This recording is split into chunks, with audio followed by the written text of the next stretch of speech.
we are getting to our final story, ladies and gentlemen. So, of course, you probably heard the buzz by now. Kamala Harris has announced that her VP is Tim Walz. Let's go ahead and get into that announcement. I'm going to talk about the pros about Tim Walz. I'm going to talk about the cons. We're going to get into good, the bad, and the ugly. You're going to get a full picture here. And I'm not going to sit up here and be one of those people that were online that were like, oh my God, this is great. I'm so excited. Oh my God.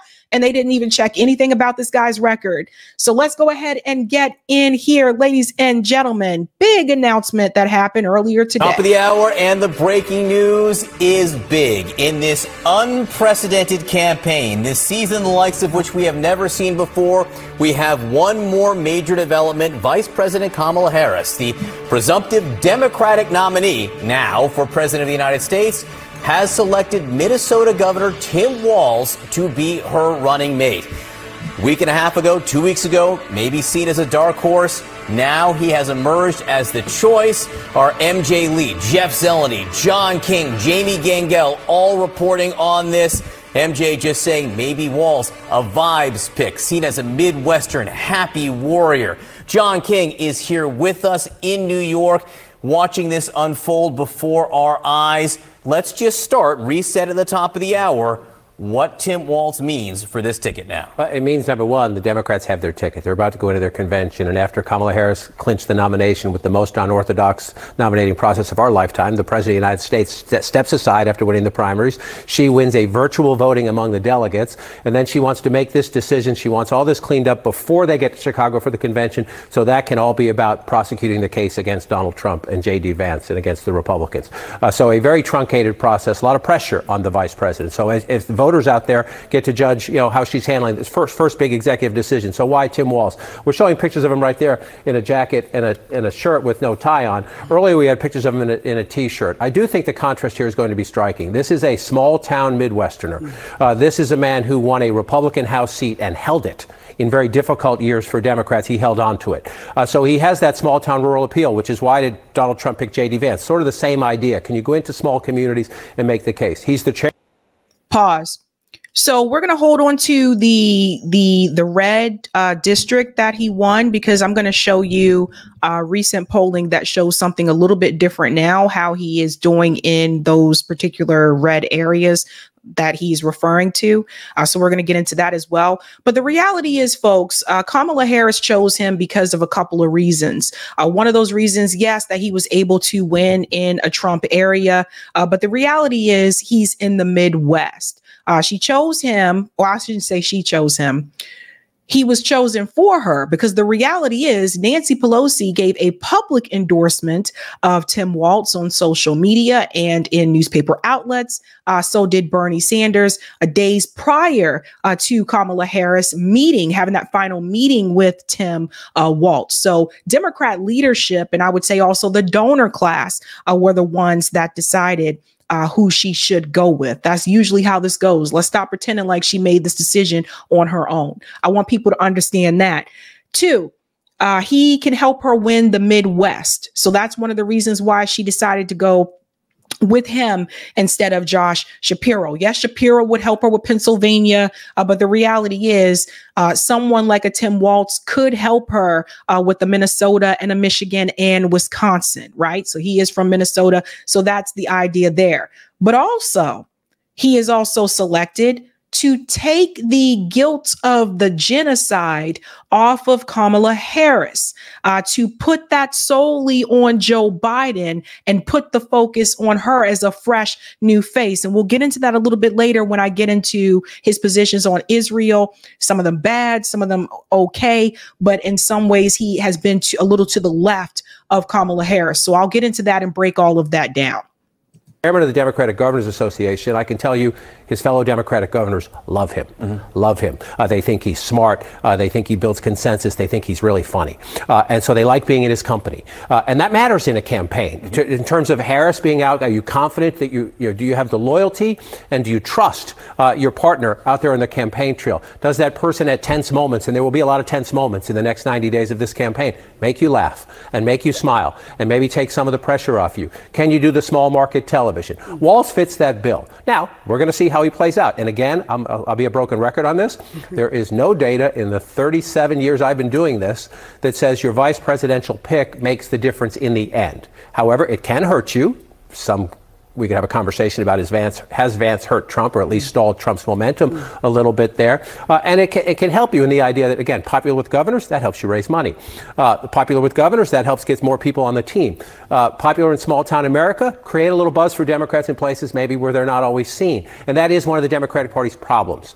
In the years I've been doing this, Michael Dukakis was my first campaign, 1988. He won 10 states. Massachusetts miracle. Yeah, Iowa and West Virginia were states won by Michael Dukakis in 1988.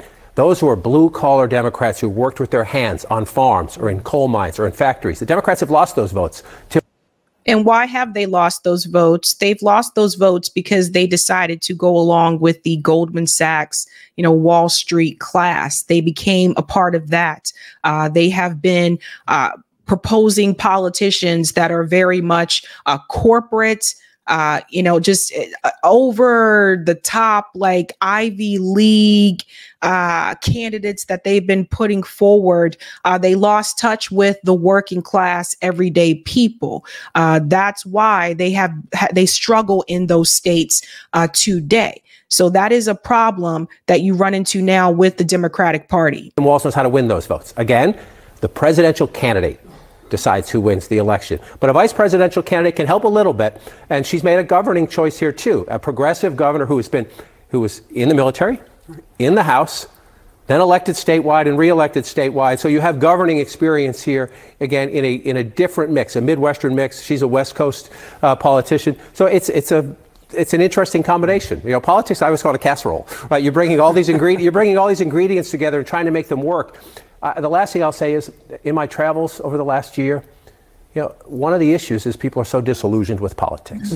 That's why you have so-called double haters, people who don't like Trump and don't like Biden. Well, now President Biden's out of the race. So that gives the Democrats an opportunity.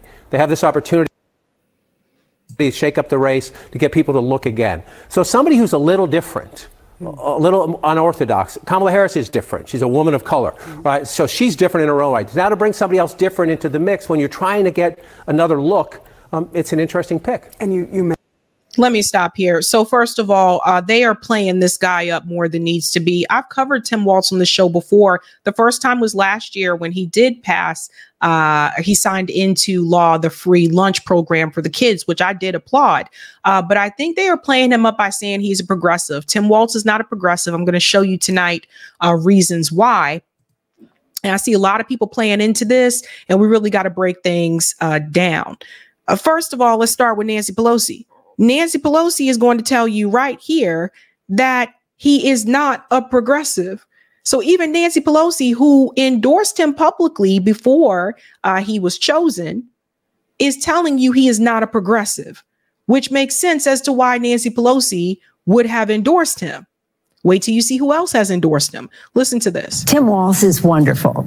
And she had many good choices among the 6 and certainly among the 2. I'm a big fan of Governor Shapiro. Tim Walz, I know very well. He served in the House. To characterize him as left is so unreal. It's just not what the question. He's right down the middle. He's a Heartland of America Democrat.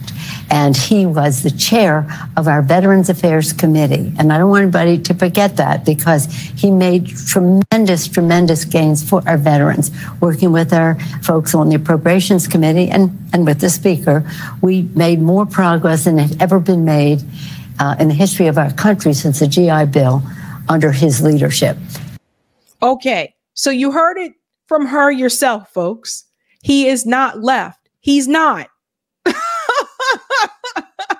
Like, she said this on Morning Joe, and everybody just jumped. If you were on X earlier this morning, if you were on social media, everybody lost their damn mind. What drove me crazy is all the pro-Palestinian people, all the ones that were for that movement, even some of the ones that were out in the streets protesting. Once it was Tim Walz, they jumped like just immediately. I'm so excited. Oh my God, I'm so happy. None of them knowing his true record on Israel.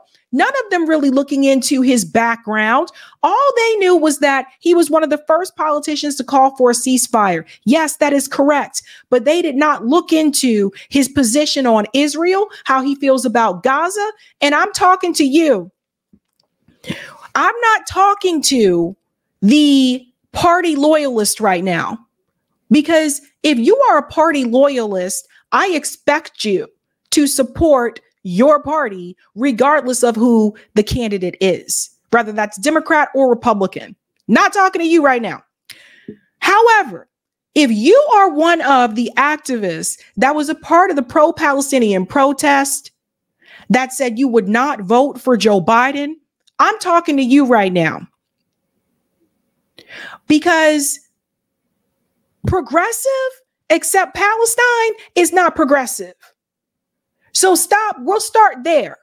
Stop calling Tim Walz progressive. He is not.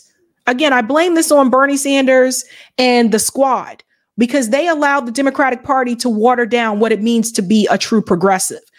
You cannot be progressive except Palestine.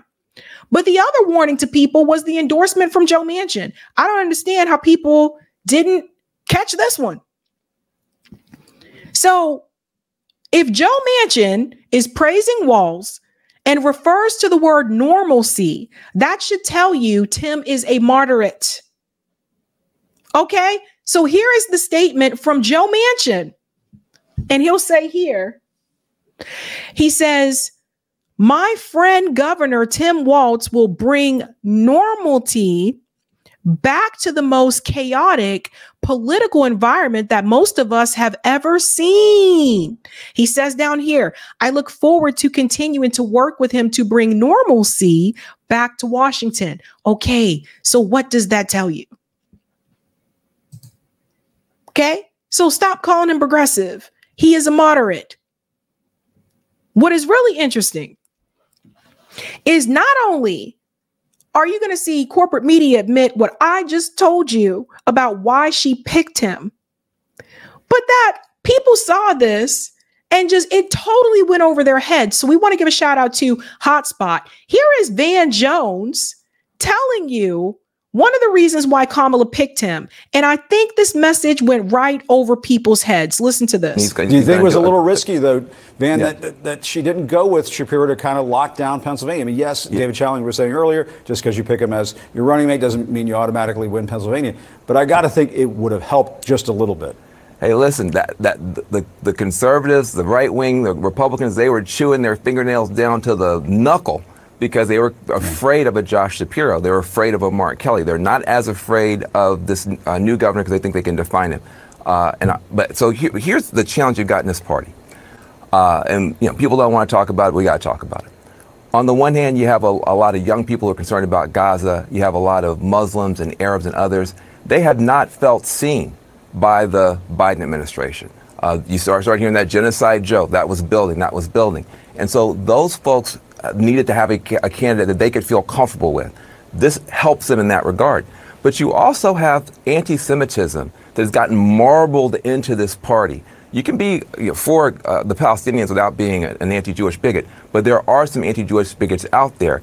And there's some disquiet now, and there has to be. How much of what just happened is caving into some of these darker parts in the party? So that's going to have to get worked out. You've got in this party.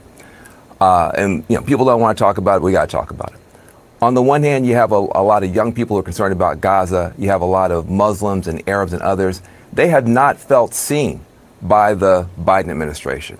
You start hearing that genocide joke. That was building. That was building. And so those folks needed to have a candidate that they could feel comfortable with. This helps them in that regard. But did everybody catch that? So those folks needed to have a candidate that they felt comfortable with. So again, one of the reasons why she chose Tim Walz is because he basically brushes the genocide claim off of her because he was one of the first politicians to call for a ceasefire. So you see what I'm saying? They admitted this on corporate media and it went over a lot of people's heads. Kamala is just as complicit as Joe Biden is when it comes to the genocide in Gaza. Just as complicit. And people are just willing to overlook, yay, she picked this guy. Oh my God, da-da-da. We'll get into that a little bit more, but I want to show you about how he fares in some of these small towns, because this was mentioned earlier by CNN. Kornacki says Tim Walz performing worse than Obama and worse than Biden in Minnesota small towns. See, this is the part they're not telling you. I told you, we're going to talk about the good, the bad, and the ugly. Listen to this. Now, here's the key, because this county, Democrats used to be much more competitive in. Look at this. In 2012, Barack Obama won 43% of the vote in this county. It was only a little bit more than 10 points that he lost to Romney by here. The floor fell out for Democrats here when Trump came along in that Clinton race in 2016, and they haven't recovered it since. And that Walz performance here, it's a little less than Biden's number. It's more than Clinton's, and it's a far cry from what Obama was doing here. And again, I'm showing you one. This is a stand-in for dozens of counties in Minnesota where you... Pause. So remember, CNN said earlier that he was able to win in Trump areas. Now you are seeing that is not the case. When you compare it to Biden, Clinton, and Obama's performance in those same areas, you are noticing that he is not doing as well as they would have said. You see what I mean? So we got to talk about all pieces of the puzzle. Saw the same thing with large rural populations, blue collar white populations, where Obama, and some of them he was winning, others he was holding his own just a dozen years ago. This is where Democrats have lost ground. And Walz in 2022, he didn't gain any ground that the Democrats had lost. He didn't do that here. He didn't do that in other counties. Walz really owes his victory, that margin. He got 8 points there statewide. He owes it to the Twin Cities area here, the area where Democrats in Minnesota and all these other states are already doing well. It's sort of it's the standard Democratic victory model in a state like this. It got Walz in 2022. This is the biggest county in the state. This is where Minneapolis is. Hennepin County. Walz wins this by 44 points. Look at all the votes that came out of their total. It's pause. So what you're seeing when, the khaki guy, we call him the khaki guy, when the khaki guy pulls up the map, what you're seeing is there seems to be a little bit of exaggeration. Yes, he was able to win in some of the red areas, but when he pulls up the map, what you start to see is that this isn't any different from the other Democrat model that we typically see, which is where the Democrats typically perform better in the urban areas in the cities, and Republicans tend to perform better in the rural areas. Now, this is something to think about. The way that Trump was able to win Pennsylvania in 2016 is that he campaigned heavily in those rural areas of Pennsylvania that the Democrats neglected. And so those people overwhelmingly came out in support of Donald Trump. And that's how he was able to win in Pennsylvania, even though obviously the largest population in Pennsylvania is in Philadelphia. The Democrats neglected the rural communities. Let's go on a little bit more. Huge. And again, that's right in line with what Joe Biden did in 2020 when he won Minnesota. And again, just wind the clock back here. 12 years ago, this was still a blue county, but less blue. So it's the suburban areas, the metropolitan areas that have gotten much more blue. And Walz performed just like Biden did, better than Clinton did in places like this. And then in the rest of greater Minnesota, small town Minnesota, where the... Pause. So you see this here, guys? They said he performed just like Joe Biden did in 2020. Democrats have been losing ground. Walz performed basically just like Biden did as well. So, look at his electoral history. Tim Walz is in 2022. And the idea that he's got this automatic appeal with these small town areas in those three key battleground states, you don't see it in what he actually did on the ballot in 2022. Now, okay. So that's important for people to see. So there is a slight exaggeration. This is not to say that he hasn't performed better than others in those particular parts, but there is a slight exaggeration when you look at the map that he just laid out. So let's start with the good, and then we'll go to the bad. Then we'll get to the ugly. So the good parts, there are some good things that he has done. And I want to pull this up here right now. Some of the policies Walz signed into law in Minnesota: universal meals, stronger labor protections, cannabis legalization, stronger LGBTQ plus protections, paid leave slash sick leave, 100% clean energy by 2030, reproductive rights, $1 billion for housing, gun safety, cut child poverty, a third of child poverty. And I also think that he also, there was one for college too. I thought he did a college. I believe he also, free college for those that are under $80,000. But anyway, there is nothing here that I disagree with. You know, like I agree with all of these things. I'm all for no child should go hungry in this country, period. We have plenty of money. And I also say, of course, I agree with, you know, cannabis legalization. We have that here in Massachusetts. I agree with all of these things. So that being said, because this is the thing that's driving me crazy.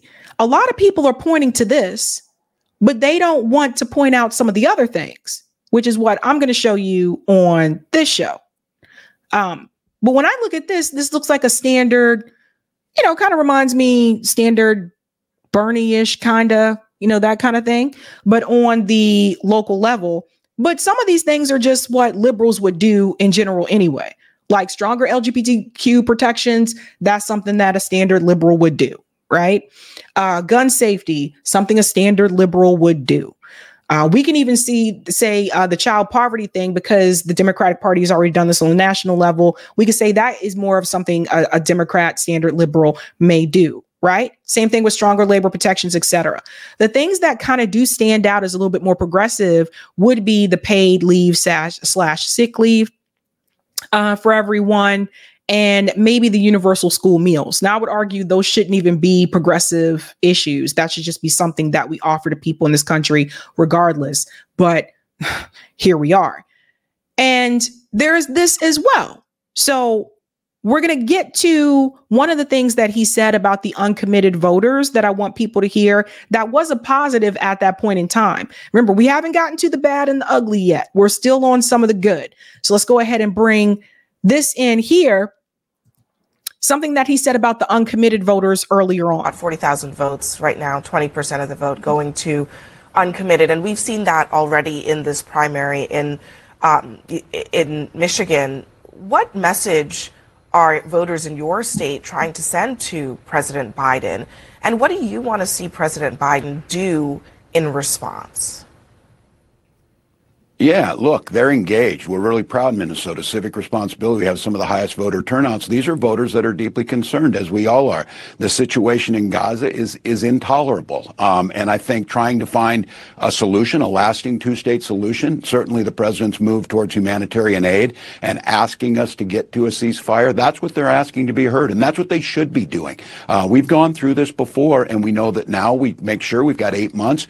We start bringing these folks back in. We listen to what they're saying. That's a healthy thing that's happening here. But I would note that that the former president lost twice as many votes here in Minnesota to Nikki Haley. And I've seen some of these exit polls out of North Carolina and others. 80% of folks said they're not voting for him who voted for Nikki Haley. We'll get these folks back. I think it's take them seriously. Their message is clear that they think this is an intolerable situation and that we can do more. And I think the president's hearing that. Okay, so a lot of people took that part there from what he said about the uncommitted voters, and they said, yeah, he was right on the money about that early on, and he wanted to hear what the uncommitted voters had to say, and he took their concern seriously. They seem to have missed the part that he said at the end when he said, oh, we'll get these people back, you know, that kind of thing, right? So we'll get into that a little bit later. So a lot of people point to that and they say, well, he agreed that their concerns are serious, etc. So those are some of the good things about him. Now we're going to get to the bad.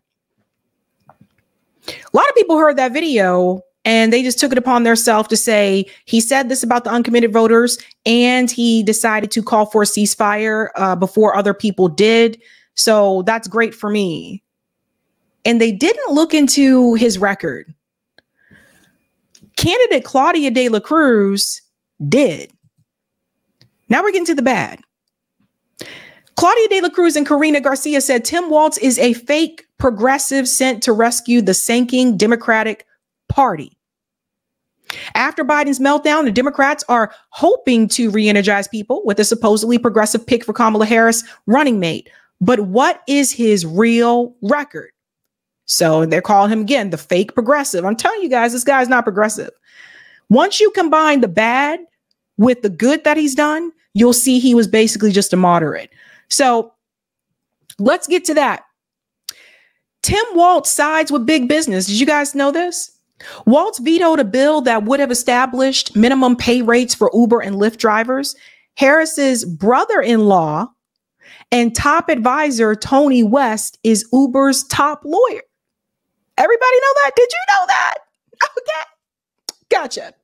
Walz also gutted a bill to prevent hospitals from understaffing nurses by making healthcare giant Mayo Clinic exempt.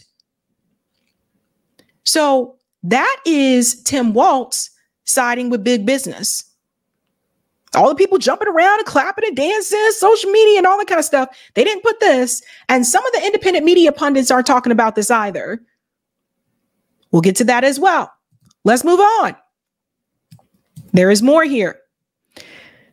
She goes on to say this, cracking down on protesters. He is the one who called in the National Guard to crack down on the uprising in the aftermath of the police murder of George Floyd in Minneapolis. That was Tim Walz who did that. So for all the people that are anti-police, just remember that, right? And yeah, there's other things that he's done. You know, we'll also add that, yes, the trial with Derek Chauvin, he pushed for that. He did.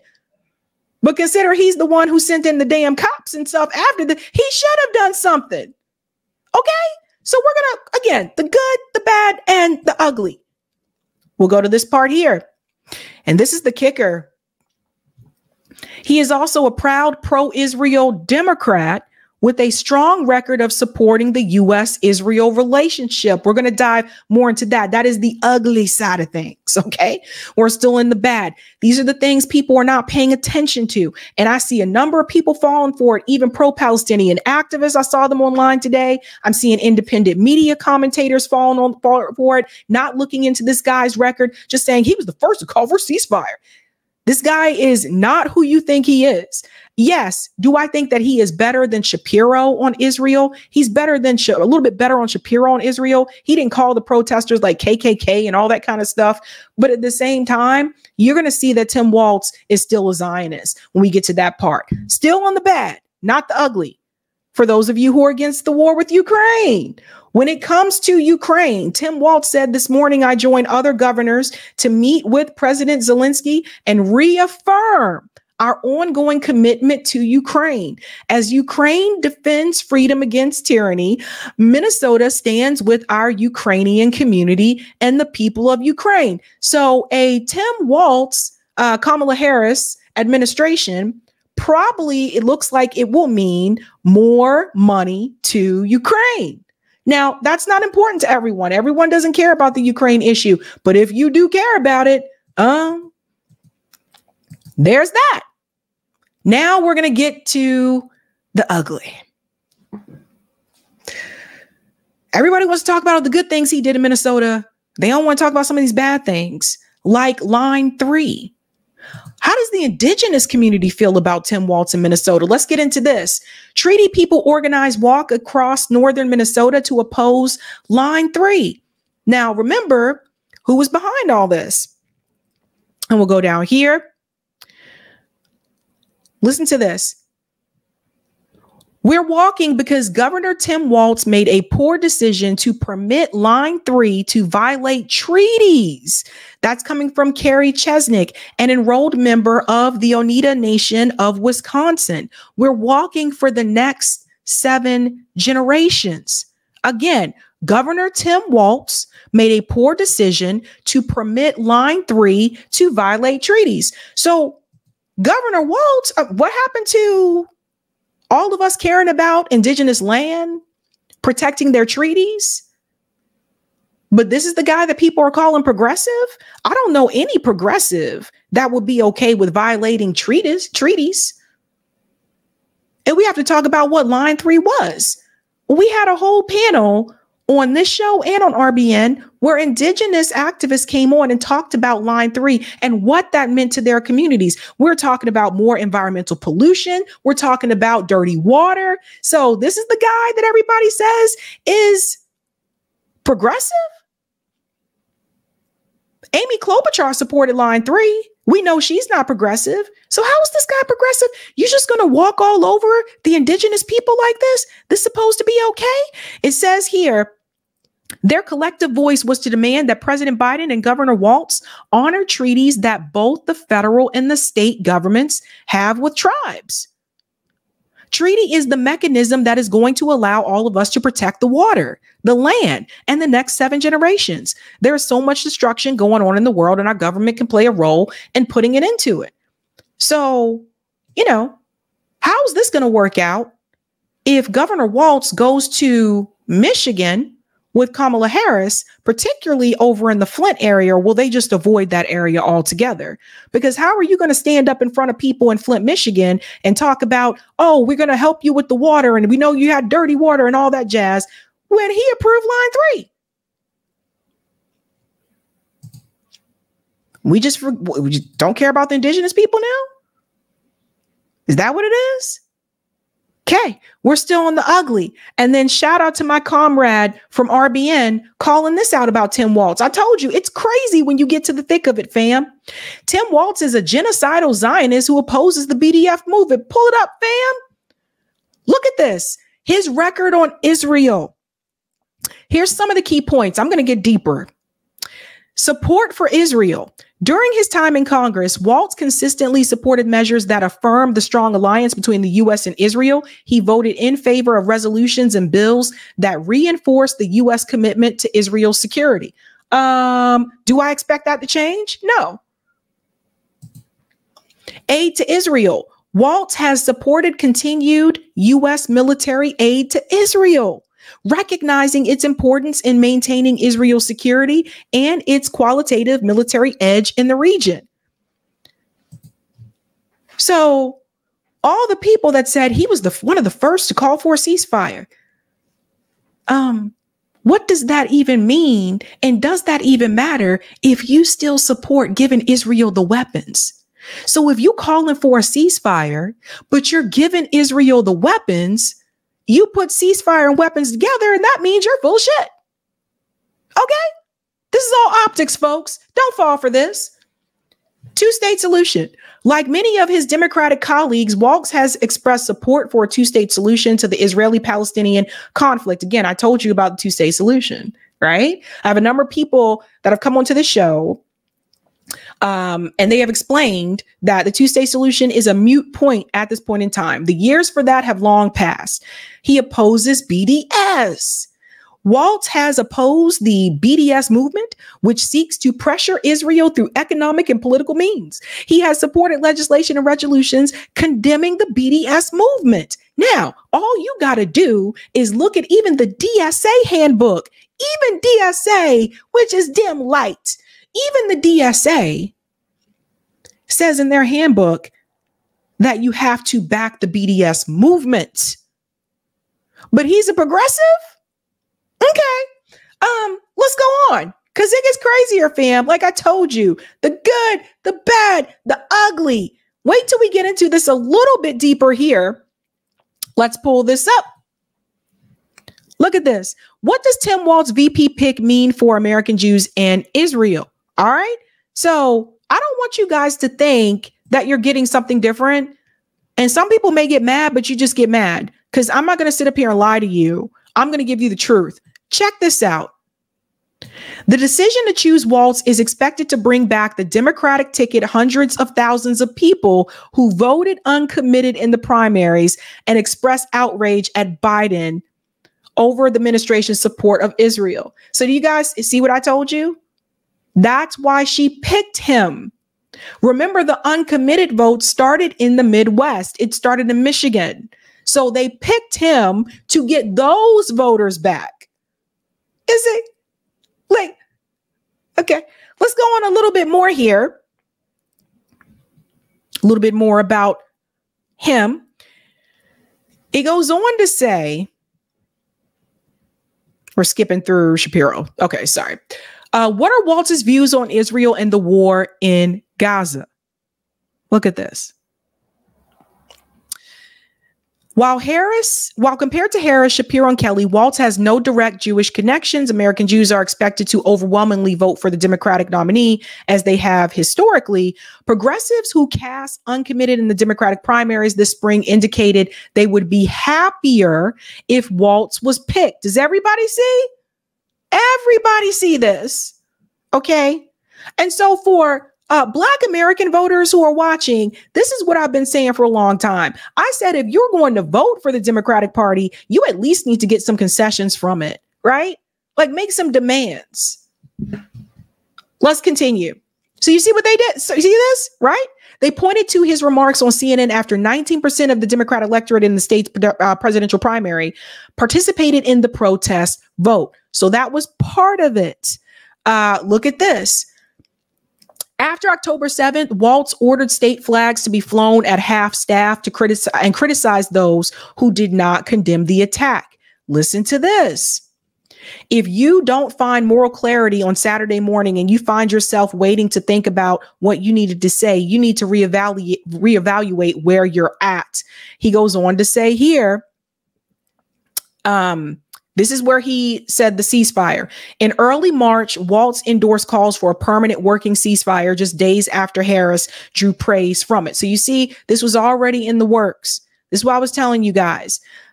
One other thing I wanted to say here. He visited Israel and the occupied West Bank on a diplomatic tour to the Middle East.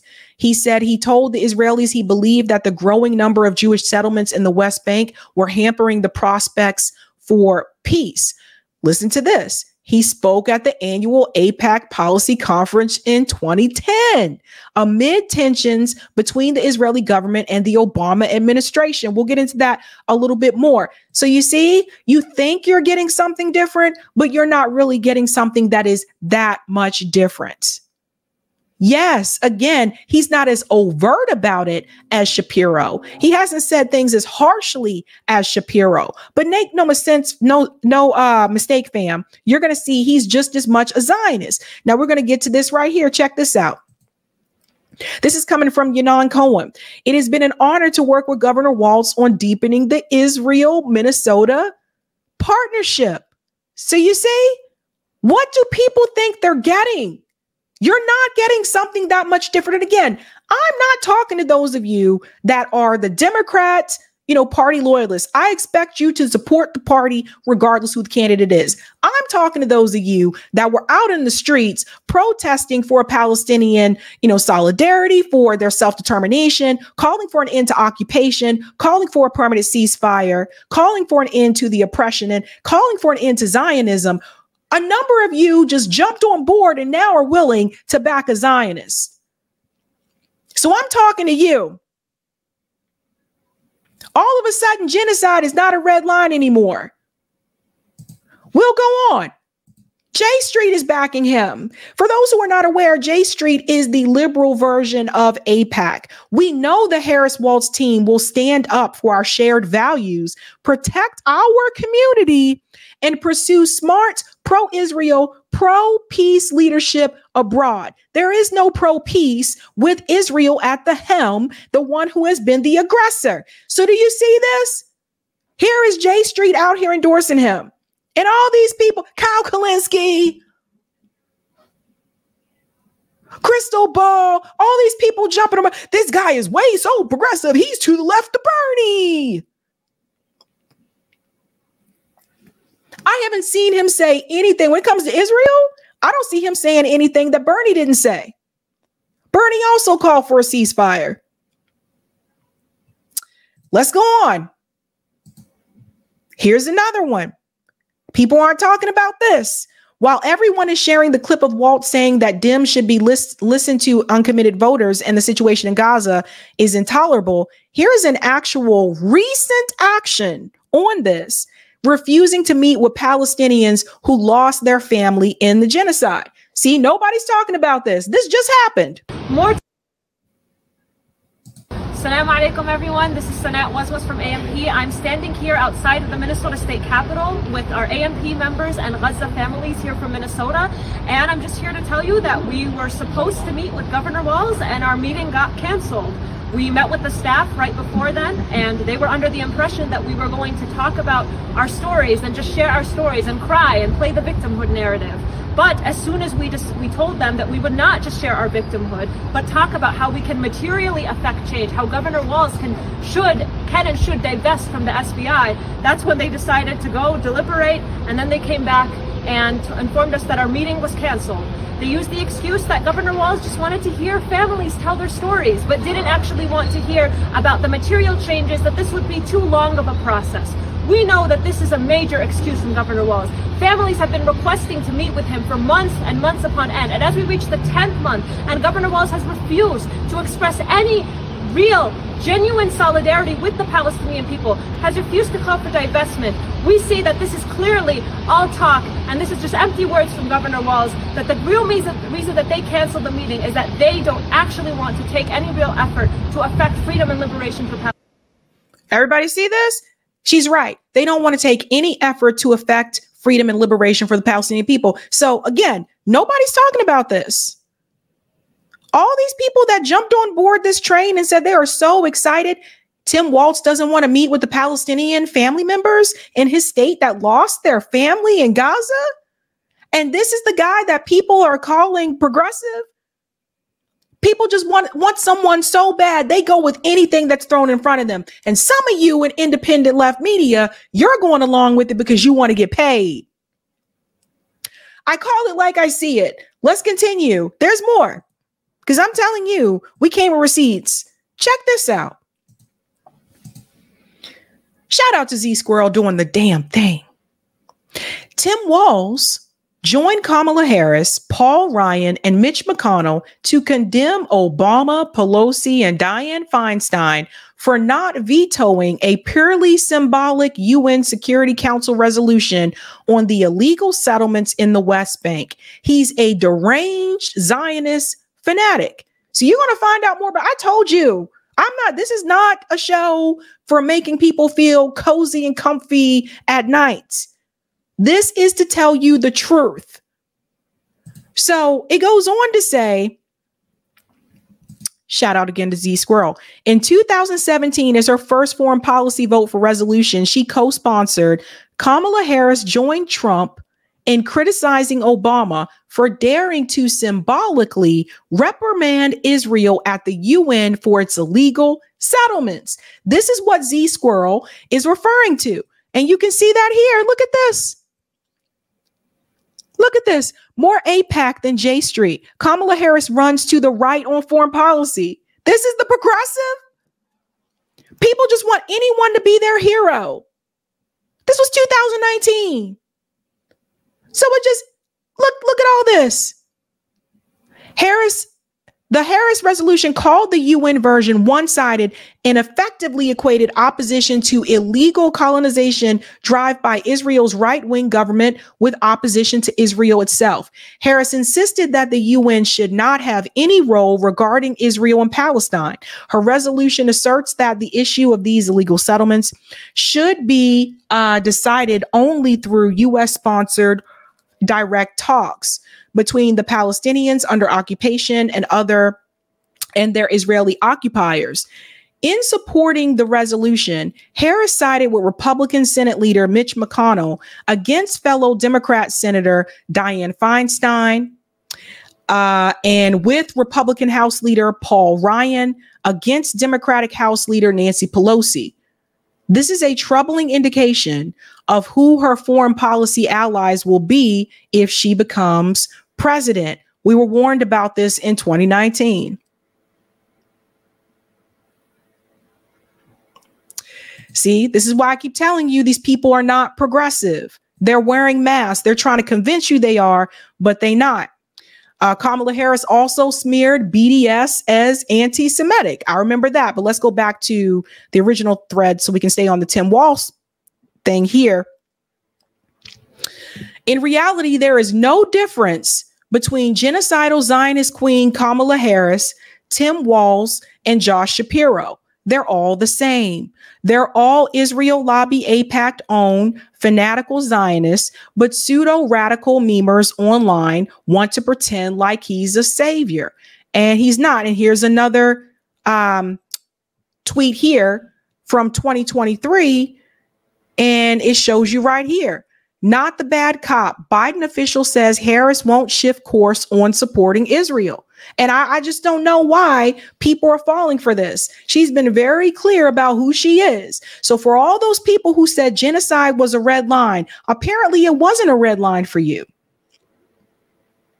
You don't have to vote for Trump. He's not going to be better on this issue either. Hell, you ain't got to come out at all. That's the thing. I don't understand why people feel they have to go with this party. You don't. And if it's a red line for you, you want to vote, support the candidates who are anti-duopoly, because they're the only ones. Support the third party or independent candidates that are against the genocide.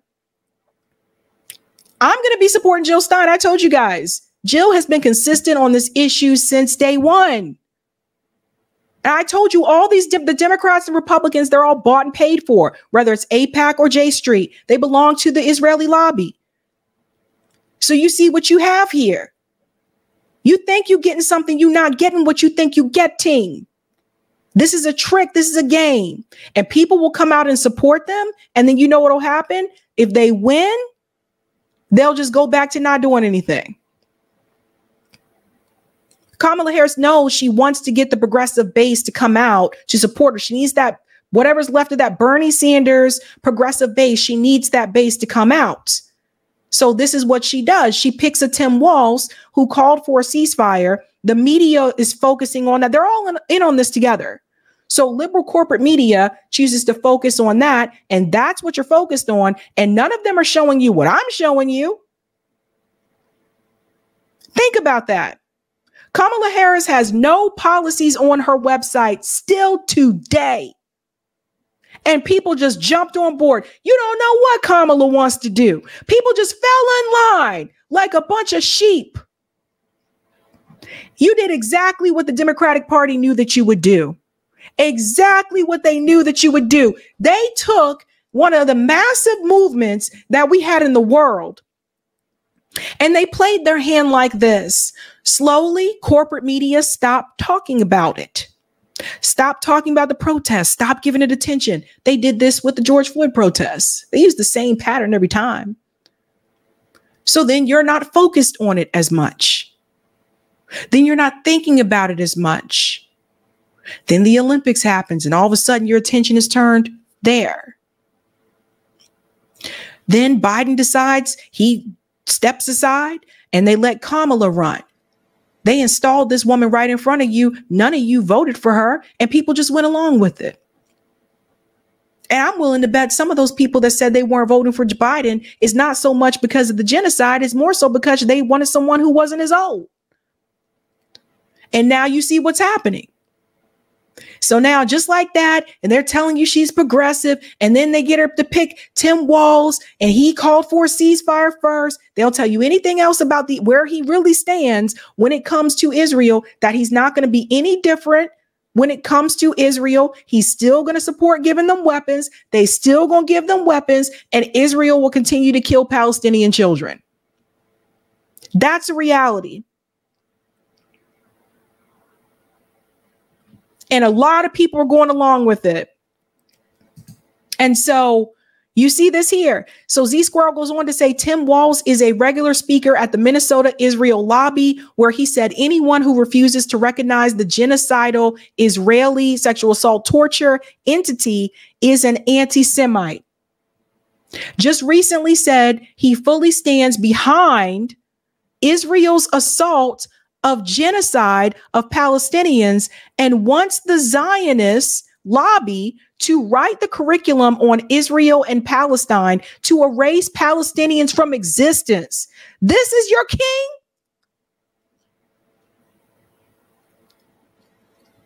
Is everybody paying attention to what this guy? Here it is right here. Jewish Community Relations Council. Here it is. Governor Walz also spoke about the importance of moral clarity, of standing in solidarity with Israel against Hamas. He wrote, here in the state of Minnesota, we stand firmly with the state of Israel and the righteousness of the cause. Listen to this. the highlighted part here. People's misunderstanding of what's happening or what has happened in the Middle East is just stunning in many cases. And I think that lack of information, that lack of knowledge, and the way people throw around certain terms or seem to try and rewrite history, it's apparent to me that what the JCRC, Dora, and many of the advocates in the room knew, we have got to educate, especially our young people, about the true story. We have to make sure they know. You see this? It goes on to say here, so to make sure, and the JCRC being there, making sure we're held accountable that this curriculum is correct and how it's being delivered is done right. So you're looking at censorship with this administration too, fam. Here they go trying to tap into, here you go trying to control the curriculum. So everybody see what's going on? It's happening right in front of you. Tim Walz is just as much a Zionist as these other people she was looking at. He's not different. The only difference is that he was quick to call for a ceasefire. So he's against you killing too many of them, but he's still okay with you killing them. And everybody, all these people online, they just fell for it. I couldn't believe it myself. I said, you guys have got to be, you're kidding me. You're kidding me. It goes on to say here, Tim Walz is a fanatical, deranged, fully owned Israel lobby plaything, exactly like Kamala Harris and Shapiro and all the other Democrats. There is no difference in policy that is going to happen with these freaks in charge. They're identical to Genocide Joe. Anyone who says otherwise with BS coconut memes is lying to you. They are liars, intentionally lying to you and pretending like there will be any difference. There will be no difference. It goes on to say here, both will keep supporting genocided Palestinians because they're owned by the Israeli lobby, like John Mersheimer just recently reiterated. As he says, without the U.S., Israel is nothing.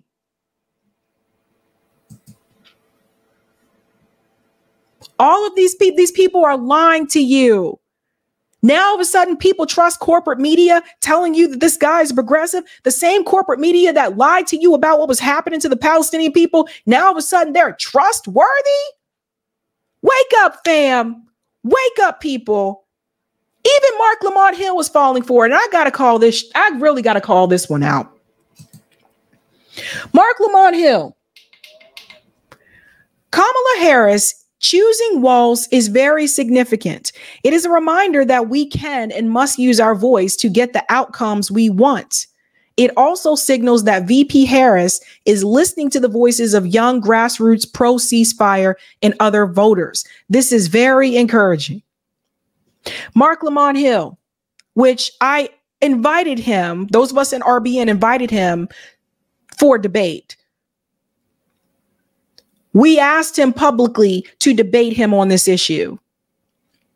Because I got some questions, fam. Because the same guy who sat up here since October 7th and streamed every day about Gaza, debated Zionists on multiple platforms, including his own, this guy who made his channel virtually almost nothing but Gaza since October 7th. The guy who got fired from CNN because he criticized Israel. The guy who voted for Jill Stein in 2016. Now, all of a sudden, he is willing to support Zionists in the Democratic Party. Now, I wasn't born last night. So something is happening around here where some of these people, I think some of them who may have jumped on this train because it was trending, because they could make money off of it, not to say he didn't care about the Palestinian people. I think he did. He's actually been over there from what I saw the pictures. I think he did care, but I also think he decided to give up. And that makes me wonder who spoke to Mark Lamont Hill. How do you go from I'm supporting the Green Party Because they're correct on foreign policy. They're correct on calling out imperialism. They're correct on Israel and Gaza and the Palestinian people. I am now going to support 2 Zionist Democrats. Make it make sense to me, fam. And I applauded Mark Lamont Hill for a lot of his coverage on Israel and Gaza. He was doing the damn thing. He really was. And just like that, and I ain't even trying to exaggerate, most of his channel is Israel and Gaza. That's it. You jumped right on camera after October 7th, and that was your everyday thing. Tell me I'm lying. And just like that, now all of a sudden, genocide don't matter. All of a sudden, it's no more red line. So now you're ready to jump onto the next thing. Let's go out there and be the Kamala supporter because that's trending and that's going to bring more followers to my channel and that's going to give me more money in my pocket. A lot of these people in left independent media, so-called left independent media, don't stand for a goddamn thing. All they want to do is make money and build a brand. And we challenged him to debate on this topic. I don't think that he would do it. He doesn't seem to be willing to have a conversation with someone to his left, but he can go smile up in Candace Owens' face. Call it like I see it. I am very pissed. I am very upset. Because him of all people, I didn't even get into, people said, well, Crystal and Kyle didn't talk about this every damn day since October 7th, okay? Like you literally go to his channel and you see Gaza, day 107. Gaza, day 108. Gaza, day 10. They didn't talk about this every damn day, okay? They talked about it, but not the way that he did. And Crystal and Kyle did exactly what I told you that they would do. When they publicly came out and said they supported Jill Stein, I told you guys, once we got closer to November, they were going to go right back with the Democratic Party. And there were a couple of you that contacted me and said, no, Sabby, no, let's just accept the fact that they support Jill and take it as a win. You don't know these people like I do. Once you do this, you see how people move in this space. And I don't give a damn because I ain't trying to get any of them to come on any goddamn way. Don't you think it's a little bit strange that a lot of us that are to the left of them, you have never seen us on their show? Don't you think it's weird you've never seen them on this show? Don't you think it's weird? Mark Lamont Hill wouldn't even come on here. I call it like I see it. How dare you? And if I was Palestinian American, I'd be pissed as fuck because you rode that wave since October 7th and you probably did really well, fam. Your following just kept going up, up, up, up, up, up. Woo! Look at all these subscribers just coming my way. And when the moment came just right for you and they decided to put Biden aside and install Kamala, now all of a sudden, let me jump onto the next new trending thing. I ain't got time for it, fam. I ain't got time for fake ones.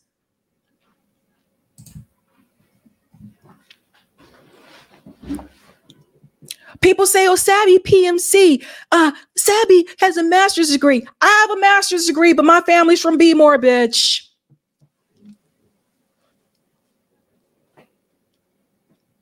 I just can't. Of all the grifts that I've seen, it is incredibly low for you to just genocide is a red line. Let me walk away from that. That is incredibly low. That is the lowest of the lowest of the low. Because let it make sense, fam. You know goddamn well Kamala Harris is going to still give money to Israel. You know Tim Walz is going to be on board for that as well.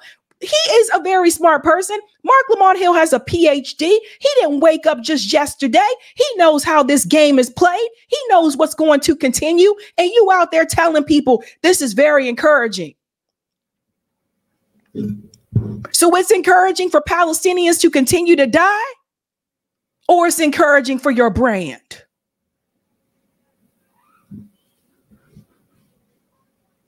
Bree gets it. This is what Bree said here. This is true insofar as a Harris / anyone ticket is overwhelmingly likely to continue the last 75 years of American foreign policy with Israel. They wouldn't have coronated her if that weren't the case. And it's why the left should invest their energy in an anti-imperialist party. I know that the position that I'm taking is not a popular position.